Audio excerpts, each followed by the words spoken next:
шаҳри Душанбе ҳамчун пойтахти кишвар дар таъмини рушди иқтисоди миллӣ нақши муҳим ва назаррас дорад. нақши муҳим ва назаррас доштани шаҳри Душанбе дар таъмини рушди иқтисоди миллӣ метавон бо оморҳои зерин асоснок намуд. имрӯз беш аз 20% ташаккули маҷмӯи маҳсулоти дохила ва 19.4% маҷмӯи маҳсулоти минтақавӣ бевосита аз ҳисоби шаҳри Душанбе ҳамчун пойтахти ҷумҳурии Тоҷикистон таъмин мегардад, ки ин аз нақши муҳим ва яъне ки далели возеҳи нақши муҳим доштани шаҳри Душанбе дар ҳалли масъалаҳои стратегӣ бахусус раванди саноаткунӣ бо сурати кишвар арзёбӣ карда мешавад. ва ҳамасола мо мебинем, ки дар доираи татбиқи мақсад ва вазифаҳое ки дар доираи барномаҳои стратегӣ аз ҷумла барномаи рушди иҷтимоӣ ва иқтисодии шаҳри Душанбе барои соли 2021 пешбинӣ шудааст, нишондиҳандаҳои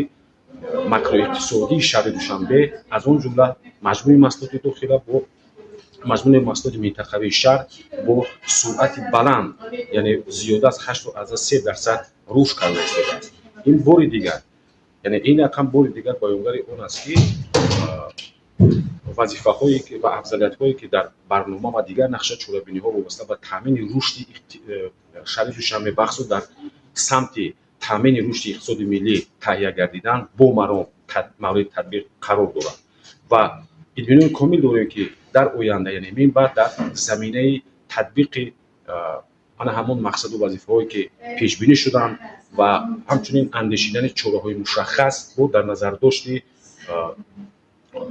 бигӯем ки бартараф намудани таҳдиду хатарҳои эҳтимолие ки метавонанд ба рушди иқтисодӣ на танҳо шаҳри Душанбе, балки минтақа ё ҷумҳурӣ таъсиргузор бошанд, дар натиҷаи ҳалли онҳо ё пешгирии онҳо нишондиҳандаи рушди иқтисодии шаҳри Душанбе боз ҳам афзоиш меёбад ва нақши он дар таъмини рушди иқтисоди миллӣ ва ҳаллу фасли дигар масъалаҳои иҷтимоӣ ва иқтисодии кишвар ва шаҳри Душанбе таъсири мусбати худро хоҳад расонид.